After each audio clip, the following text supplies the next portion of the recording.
Hi guys, welcome back to my channel, and welcome back to another episode of African History with me. So I have to make the disclaimer of the noise because people have woken up now, and next time I'll start filming from midnight. Yeah, from midnight till 6 o'clock. That's a good time. And I'm even rushing because before this silly dog for my neighbor decides to come and do every fucking time, like, if not for my dear love for dogs, that dog would have turned me to a cat person. I'm promising you that.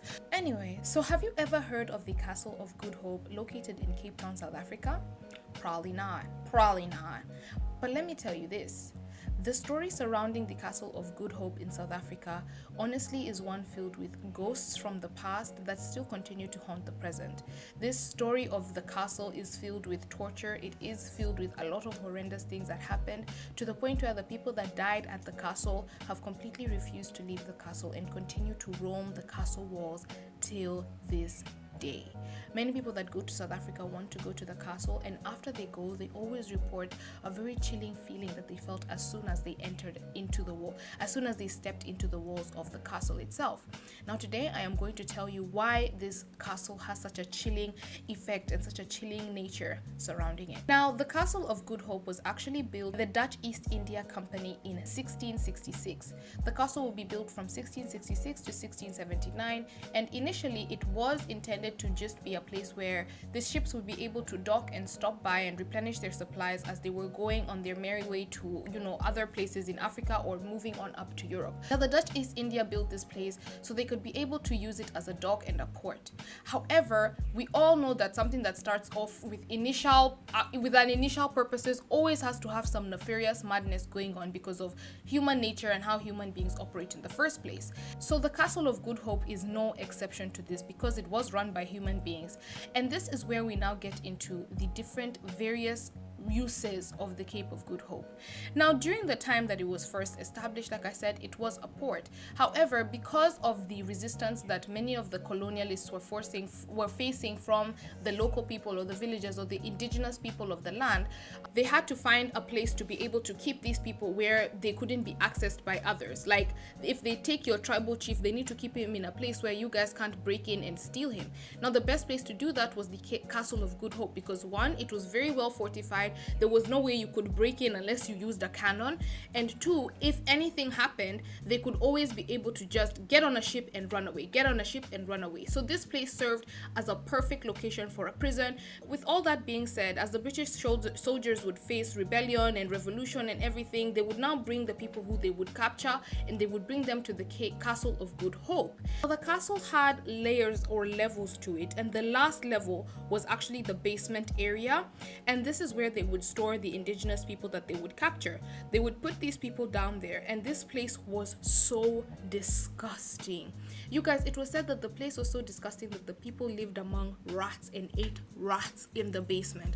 On top of that, eating rats, there was also serious hazard with regards to their health because during the winters in South Africa, the water that would come in from the sea would actually flood the basement of the Castle of Good Hope, and the people who were actually chained up during that time under there would die because no one was going to come and risk their life to come and unchain these people under there, and they didn't even want these people to be free in the first place, so they would just chain them there and they would drown to death during the winter. On top of all of that, there was also the aspect of the castle being used to perpetrate torture or being a housing facility for those who were torturing the indigenous people. So when they got these people and arrested them, they would torture them, and the torture would include sexual assault. On top of the sexual assault, there'd also be castration. On top of the castration, there would be whippings and lashings, etc., etc. So the castle was actually being used as, honestly, hell. That was the real hell on earth. In fact, it was so bad that the section where they kept the indigenous people was called Donkerkat, which in Dutch, I hope I said that correctly, this means the dark hole. Now, as the castle moved more to becoming a torture chamber / prison, there was now the requirement of there to be a governor of the castle, a person who was in charge of everything at the castle, because now it was no longer just a port. It actually needed somebody to act basically as a prison warden. Now, that's where we come to the real devil, Mr. Pierre Gisbert Noord. You guys, I hope I've said, this is the Dutch name. Like, I really hope I haven't butchered that name. Forgive me, oh, if I butchered the name. But that is who really escalated everything from bad to worse. Now, in 1727, the East India Dutch Company actually hired Mr. Peter as the governor of the Castle of Good Hope. He was supposed to actually oversee all of the castles, all of the fortifications of the castle, all of everything that was going to go on in the castle. He was basically the governor of the castle, but to the indigenous folks who were held there as prisoners, he was basically the prison warden. And he was dedicated to his job. One thing about him, he was dedicated to his job. Now, it said that Pietro was such a bad man that even the local soldiers, like the actual his fellow white soldier people, the ones that weren't even being treated like shit, they honestly hated him. Like, they hated him to the maximum. They hated how he was. He would issue lashings on his own soldiers. On top of issuing lashings on his own soldiers, apparently Mr. Pietro was just a very mean, rude, arrogant man. In fact, he was so terrible that from 1727, when he was brought to be governor of the Castle of Good Hope, to 1729, the military resistance and the military desertion rates for Her Majesty's army, it had tripled. People were leaving the military not because it was a hard time, not because of anything, but because of the way he treated his soldiers. Now, if he's treating his soldiers like this, you guys, I want you to just really consider now the indigenous people that were living in the Castle of Good Hope, the indigenous people that had been held hostage there, who are already being tortured, who are already being castrated, who are already being sexually assaulted and harassed, and who have been many of them who were imprisoned very, very unfairly.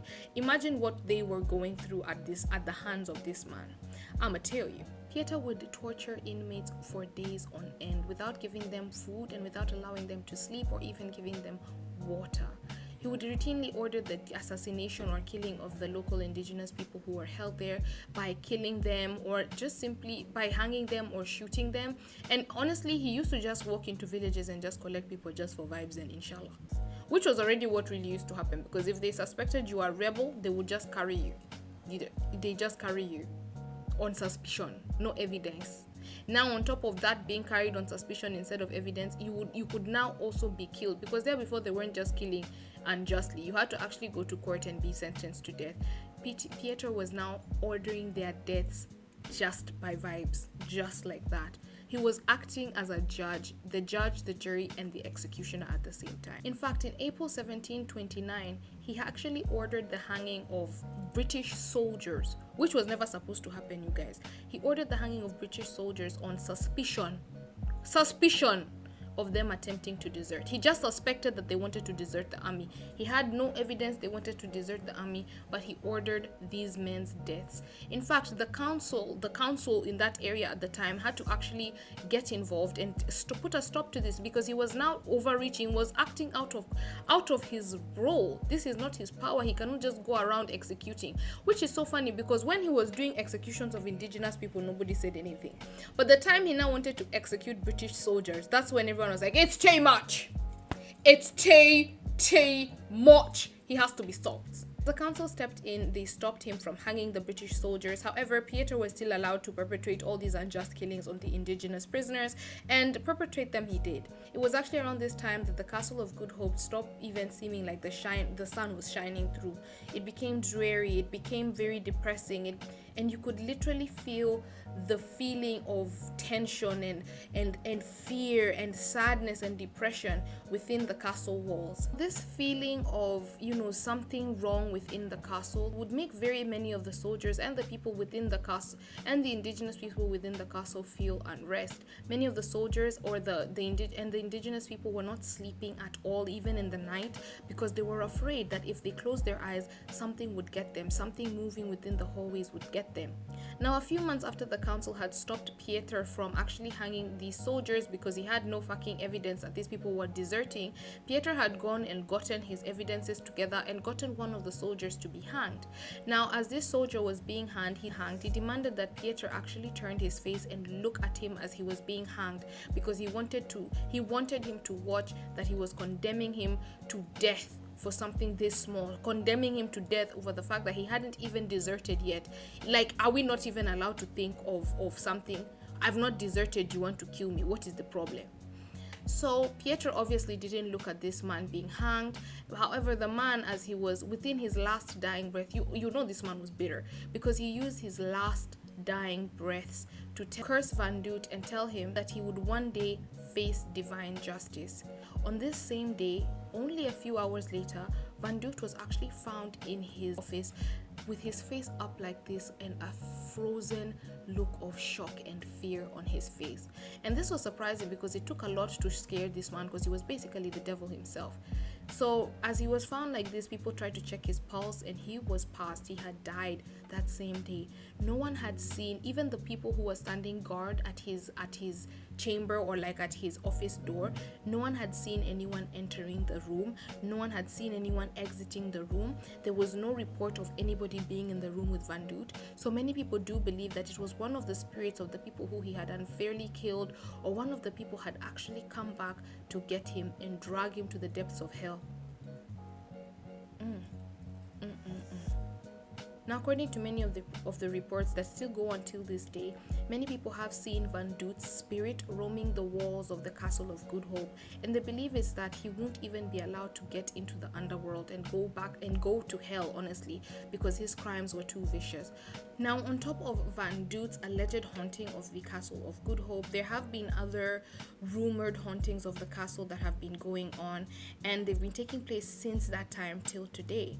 For one, now on one night, there were 2 security guards on patrol at the Castle of Good Hope. They took the night shift, and no one actually usually wants to take the night shift at the castle, but they took it, and they were like, you know what, I get paid more anyway, seeing as no one wants to do this shift. They took the shift, and while they were just patrolling and walking around, they suddenly heard bursts of loud screaming. Somebody was screaming in the castle dungeons. Remember where they used to keep the indigenous people? They sprinted to go to the dungeons to see what was going on and investigate. Now, upon the guards reaching the dungeons and investigating and looking around, there was nobody. It was silent. And this isn't the first time that this has happened, where guards that are patrolling will hear somebody screaming within the castle, go inside to check what's going on, and all of a sudden there's nobody there.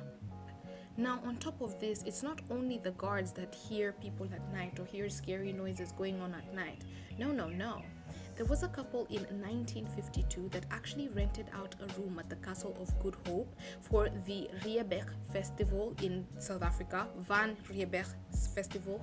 I hope I said that correctly. And they rented a room at the castle because of the culture, and they wanted to celebrate the historical moment that it was. However, a couple reports that on the same night, or their first night there at the castle, they heard somebody entering their room shouting. To wake up and look to the side, it was a corporal who was dressed in military clothes, and he was telling them to stand up, that the indigenous people were rebelling and they were coming to get them. Now, these people obviously didn't understand what this corporal was talking about, but guys, if somebody is screaming at you to stand up, that we need to go and we need to go now, are you going to keep on sitting there and saying, what are you talking about? No! Get the fuck up! So the couple stands up, they ran out, they followed the corporal through the halls, but at a point they lost the corporal. As soon as they were now arriving the outside door, they couldn't see him again. Now, as soon as they burst out of the door to look what's going on, the night was silent. There was nobody outside. They look around, everything is okay, and they now start to look around for the corporal, who was nowhere to be seen. He had disappeared into thin air. Now, on top of this, the couple would now see the next day the kind of uniform attire that was being worn by the people in that area, like the military people in that area, and it was different. And turns out this corporal was wearing military attire from back in the day. It was giving spirit of the dead. Couple would ask the staff if they saw this corporal or they heard anything, and the staff said that they slept through the entire night, that they heard absolutely nothing. Guys, I would lose my mind, bro. First of all, why was this couple even renting this place? You see, you guys that like to do up history, culture hits, I would visit the place, but I'm not gonna sleep there. Who the hell do I look like? Am I silly? No. God, no. Now, while many of the spirits that haunt the castle are spirits of unrest, and they obviously now do cause a little bit of fracas. There are also peaceful spirits that haunt the castle. I don't know if I can say peaceful spirits that haunt, if that's not a contradiction, peaceful and haunting. But there are some spirits that roam the castles that honestly are really, they really are not, they're not mean. They're really not mean. And those are the two spirits of the black dog ghost and the spirit of Lady Anne Barnard. The black dog is rumored to have been a guard dog from way back in the day when the East Indian Company had actually first established the castle itself. And he's a friendly spirit. He's a cute little dog. He's not like this one that used to bark back here in my house, but he's a cute little dog, and he used to patrol around. If even the soldiers see him or anything, they don't have a problem with him. He's a very happy dog. And the second spirit that I also said is the spirit of Lady Anne Barnard. Now, who was Anne Barnard in the first place? When Lady Anne Barnard was alive, she was actually the wife of the castle's colonial secretary, and so she was the first lady of the colony. That is the Cape of Good Hope colony. Now, she lived in the castle for 5 years, beginning in 1797, child. 1797, damn. And she actually was a very good host. She hosted many events, and it's honestly believed that she's just trying to continue her wifely duties. Like, she died while she was still holding that position as being somebody who entertained people and entertained guests. And even till today, if you see her at the castle, she's very well dressed, and she looks like she's waiting for she's waiting for guests to arrive for her to have tea and afternoon tea and entertain the people and the women of the colony. She has been rumored to dress very well in ball gowns and just, carry those very luxurious little umbrellas. Yeah, that's what they say about her. But she's a peaceful spirit. She doesn't bother anybody. All she does is walk around. There's a pond in the castle. She goes and she sits there for some time, and then she just disappears and goes away. Now, the castle today is actually open to the public for people to come and see, etc. And like I'm saying, everybody that visits the Castle of Good Hope always comes out saying they feel a very chilling feeling, or they feel like there was a lot of history that was left in that castle. I want to go there. I would visit it, but I'm not gonna be stupid like that couple in 1952 and rent a room. I've not lost the plot to that point. I haven't lost the plot. But yeah, guys, that is it on the story of the Castle of Good Hope, and I hope I will see you guys next week with a true crime video. Thank you so much for tuning into this video, and I'll see you guys next time. Bye.